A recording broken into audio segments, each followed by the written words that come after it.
What if I told you that the day everyone else hates, the bright, sunny, cloudless Bluebird day, is secretly your best chance to catch a monster? I know, it sounds crazy. We've all been taught that high pressure and a bright sun mean a tough bite, or no bite at all. We've all had those days where you could throw a whole tackle box at them and get nothing. But what if that's because we're playing the game all wrong? Today, we are going to expose the biggest lie in fishing.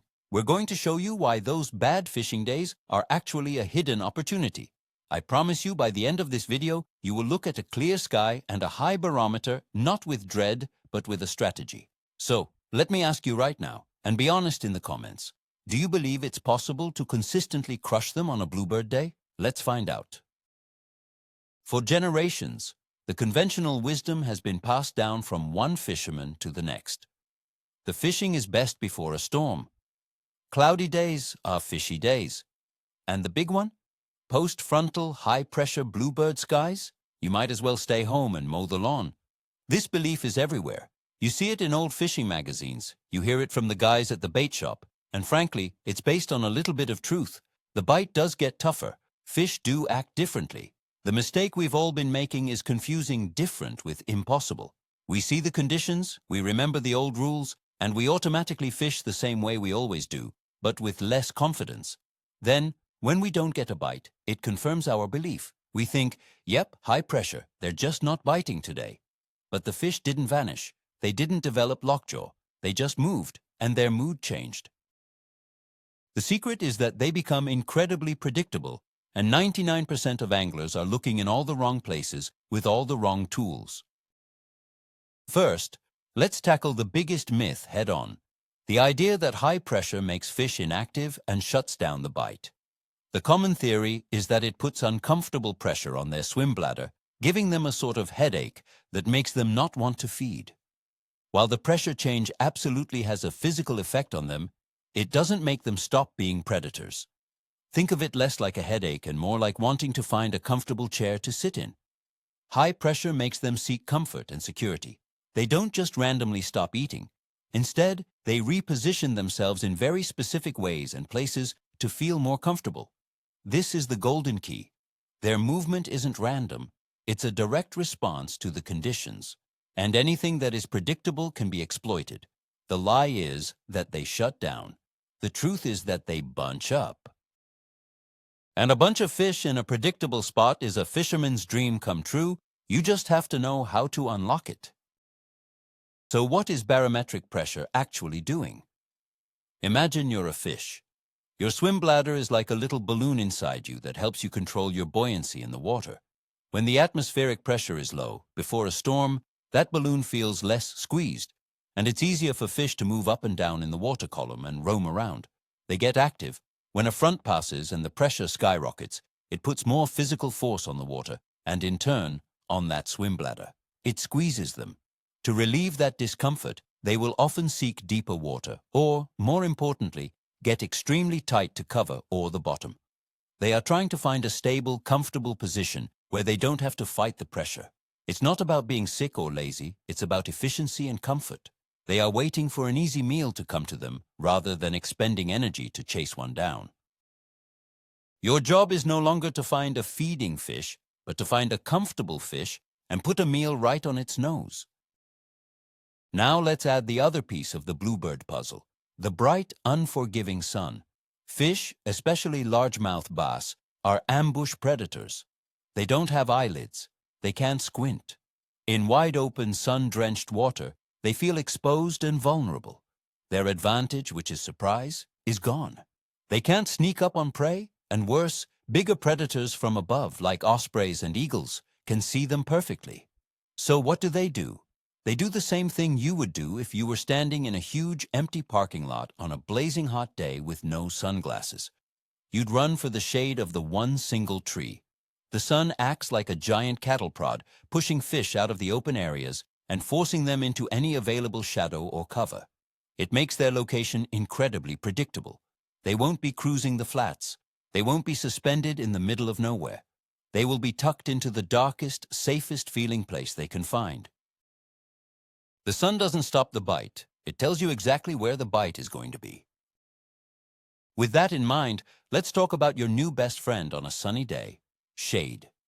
This seems so basic, but it's the most critical and overlooked factor. Most anglers will cruise down a bank and just cast at anything that looks fishy. But on a Bluebird day, you need to become a shade detective. You need to ignore 90% of the water and focus only on the 10% that has a shadow on it. This could be anything. The dark line under a floating dock, the shadow cast by a big laydown tree, the shade from a bridge piling, the dark water underneath a thick mat of vegetation, even the shadow from a steep bluff wall. You have to think three-dimensionally. A single stick-up might not look like much, but if it casts a small, dark shadow on the bottom in 10 feet of water, that is a high percentage target. You have to train your eyes to stop looking for fish and start looking for shade. Because on these days, where you find one, you will almost always find the other. This leads to a crucial mindset shift. You need to think vertical, not horizontal. Let me explain. On a normal, cloudy day, a bass might roam along a 20-foot section of a log looking for bluegill. You could cast anywhere along that log and have a chance. On a high-pressure, sunny day, that same bass won't be roaming.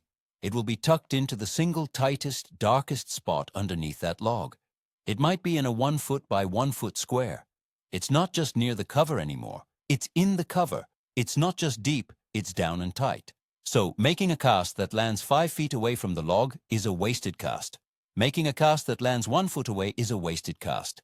You have to put your lure in that tiny vertical strike zone.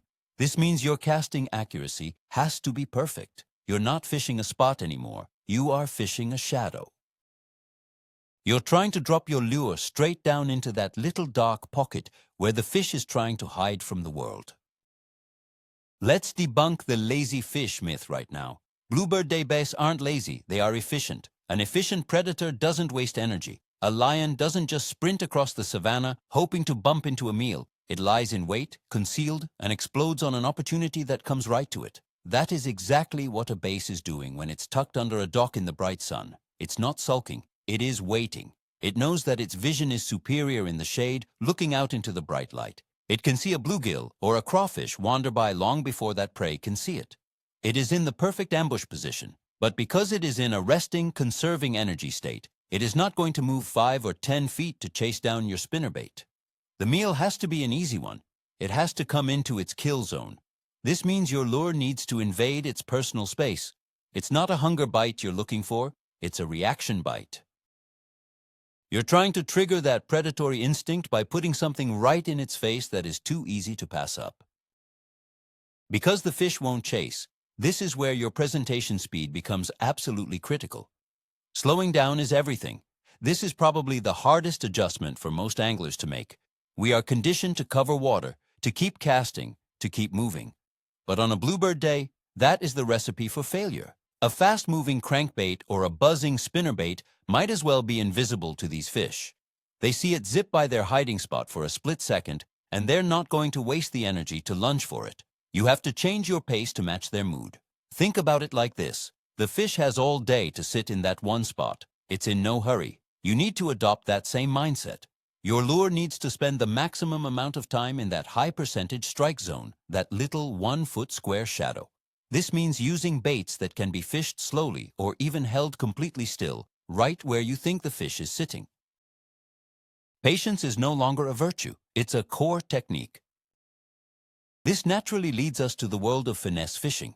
The term gets thrown around a lot, but on high-pressure days, it's not just an option, it's a necessity. Finesse fishing is a system. It means downsizing everything. You're going from a 15-pound line to an 8-pound line. You're going from a big, bulky creature bait to a small 4-inch worm.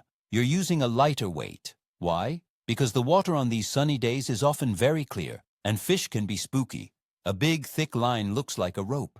A huge lure making a big splash can alert them in a bad way. A smaller, more subtle presentation enters the water quietly and looks more natural. It's less threatening. It allows you to present a bait in a very small area without making a huge disturbance. It's the difference between trying to thread a needle with a rope versus with a piece of thread. Finesse techniques are designed for surgical precision, and that's exactly what these conditions call for. Let's talk about a perfect example, the drop shot rig. There is arguably no better technique for targeting these stubborn, cover-hugging fish. Think about why it works so well in this scenario. Your weight goes to the bottom, but your bait is suspended a few inches above it on the same line. This allows you to do something magical. You can keep your bait in the strike zone, right in front of a fish's face, without moving it from the spot. You can get that weight right up against a dock post or a rock and just shake the rod tip. The weight stays put, but that little worm is dancing and quivering right there, inches from the fish. It's not running away. It's an easy, tantalizing meal that just won't leave. For a base that doesn't want to move, this is often an irresistible trigger. It's the ultimate tool for delivering a bait to a precise spot and keeping it there, which is the entire name of the game on Bluebird days. Another finesse superstar for these conditions is the Neko rig. If you haven't tried it, you are seriously missing out. Imagine a simple plastic worm, but with a small nail weight inserted into the head. You hook it right in the middle. When this thing falls through the water, it has a crazy, shimmying back and forth action that is completely unique. And when it hits the bottom, it stands straight up with the tail wiggling. When you are targeting a fish tucked under a boat or a laydown, you can pitch that Neko rig in there and just let it sit. The slightest movement of your rod tip makes that tail quiver. It looks exactly like a small creature feeding on the bottom, totally oblivious. It's a subtle presentation, but it's also incredibly irritating to a base. It's sitting there in its living room, and this little thing just shows up and starts dancing. Sooner or later, that base is going to eat it just to make it go away. It is a fantastic way to trigger a bite from a fish that is not actively feeding. Now, don't think you have to put away all your power fishing gear. Finesse isn't always about tiny baits. Sometimes it's about a precise presentation with a bigger profile. This is where a jig comes into play. A jig is the ultimate tool for surgically picking apart heavy cover. On a Bluebird day, a base might be wedged so far back into a bush or under a mat that a light finesse rig can't get to it. A well-placed pitch or flip with a half-ounce jig can penetrate that cover and drop right on its head. This goes back to triggering a reaction. Nothing falling on your head gets ignored. When that jig suddenly appears in its dark hiding spot, its only two options are to move or to eat it. And more often than not, that predatory instinct takes over. The key is to make quiet, precise pitches. You're not bombing casts. You are delivering that jig like a surgeon, dropping it into the tiny little windows in the cover where you believe a fish is hiding. Let's talk about color, because it matters more than ever on these days. When the sun is high, light penetration is at its maximum, and the water is often at its clearest. The fish can see very, very well. This is not the time for loud, flashy colors like chartreuse or fire tiger. Those can look unnatural and spook fish in clear water. Your new color palette should be all about subtlety and realism. Think green pumpkin, watermelon, and other natural earth tones that mimic crawfish and bluegill. Another killer approach is to use translucent colors.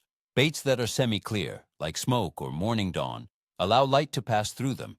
They look incredibly lifelike in the water and don't present a solid, threatening silhouette to a wary base. The rule is simple. The clearer the water and the brighter the sun, the more natural and translucent your bait color should be. Your goal is to fool them, not shock them. So we've established that the fish are in the shade, but it's not quite that simple. They won't be in all the shade. You have to learn to locate the new strike zone. I call it finding the spot on the spot. Imagine a 200-foot-long stretch of floating docks. It all looks like great cover. An amateur angler might fish the entire length of it. But the pro knows that the fish are likely concentrated on one or two key sections. Maybe it's the one dock post that has a brush pile next to it. Maybe it's the corner of the dock that creates the darkest shadow at midday. Maybe it's the one spot where a deeper channel swings in close to the dock. You have to combine shade with another structural element. Look for isolated cover. A single log on a long empty bank is better than one log in a forest of logs. The fish don't have many options, so they will all pile onto that one piece of cover. Your job is to identify these high-percentage zones and ignore everything else. Here's a little secret weapon for a Bluebird day: wind. Most people see sun and no wind and think it's going to be impossible. And it is tough. But if you get that same sunny day with a little bit of a 10-mile-per-hour ripple on the water, it can be a gift from the fishing gods. That wind does two crucial things. First, the chop on the surface breaks up the light penetration. It scatters the sunlight, creating a sort of diffused light underwater, which makes the fish feel more comfortable and secure. It's like putting a shade over the entire lake. Second, it positions the bait fish. The wind will push plankton, and the bait fish will follow, and the base will follow them. A wind-blown point or bank, even in the bright sun, can be a fantastic place to find a group of actively feeding fish. The wind essentially gives the fish the cover and confidence they need to come out of their hiding spots. So if you get sun and wind, don't curse it. Fish it. We need to address the midday myth. The old rule says to fish early in the morning and late in the evening, and take a nap in the middle of the day, especially when it's sunny. On many days, that's true. But on a high-pressure bluebird day, that pattern can be completely flipped on its head. The morning bite can be surprisingly slow. The fish might still be scattered from the night before, and the sun isn't high enough yet to position them tightly into the shade. But as the sun gets directly overhead, from about 11 a.m. to 2 p.m., something magic happens. The shadows become the smallest, darkest, and most defined they will be all day. This concentrates the fish into the most predictable and pinpointable locations. You might have struggled all morning, but as soon as that sun is high, you can go to a dock and know that if there's a fish there, it's going to be in one of 2 or 3 very specific, very dark spots. The midday period can be the absolute best time to catch them once you understand this pattern. Let's bring in technology. How do you use your electronics to find these fish? They're not going to look like the classic beautiful arches you see on the fish finder screen when they're suspended and active. Remember, these fish are glued to the bottom or tucked tight into cover. On your sonar or down imaging, you need to look for anomalies. You're not looking for a fish sitting on the brush pile. You're looking for a slightly thicker, brighter return inside the brush pile. You're looking for a small lump right next to a big rock on the bottom. It's very subtle. Often you won't mark them at all. You have to trust that the cover is the target. If you see a perfect piece of cover, like a single stump on a flat in 15 feet of water, you have to fish it assuming a fish is there, even if you don't see it on the graph. Your electronics are for finding the cover, the spot on the spot. Your fishing skill is for pulling the fish out of it. I've mentioned it before, but it's worth its own block. Patience is not a virtue on these days. It is a core requirement. You cannot rush this style of fishing. It is a slow, methodical, surgical process. If you identify a high percentage target, like a big overhanging tree, you might need to make 20 or 30 casts to that one single tree. You hit the front edge of the shadow, the middle of the shadow, the back edge. You let your bait soak. You try different angles. You are trying to convince a neutral, non-feeding fish to bite. This takes time. The biggest mistake anglers make is pulling up to a great-looking spot, making 2 or 3 casts, not getting a bite, and then immediately firing up the trolling motor to leave. You have to have the confidence to stay put and work a spot thoroughly. You have to believe the fish is there and that it's your job to figure out the exact cast and presentation that will make it eat. Slow down. Be deliberate. Your catch rate will soar.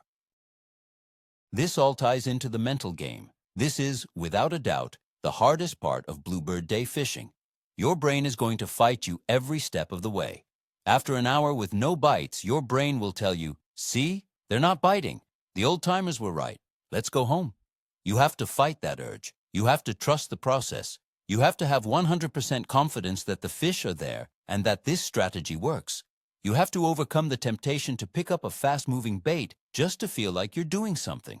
You have to force yourself to make that next precise cast to that same dock piling, even though the last 10 casts came up empty.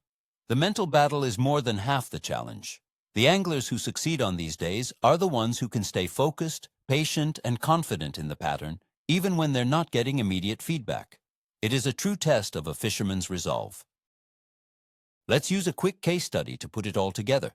You pull up to a lay-down tree in 12 feet of water. The sun is high. Instead of just casting at the whole tree, you stop. You look at the shadows. You see that the thickest, darkest part of the shadow is right where the main trunk enters the water. That is your target. You position your boat so you can make a quiet, vertical pitch. You're using a drop shot with a 4-inch natural colored worm. Your first pitch lands perfectly, right in the heart of the shadow. You let it sit. You shake it. Nothing. You do it again. Nothing. On the 5th cast, You feel that tiny little tick on the line. You reel down and set the hook. It's a 4-pounder. You didn't get that bite by covering water. You got it by identifying the spot on the spot, choosing the right tool for the job, and having the patience to present it perfectly until that fish couldn't stand it anymore. That is the essence of Bluebird Day fishing. It's a chess match, not a foot race. So let's bring this all home.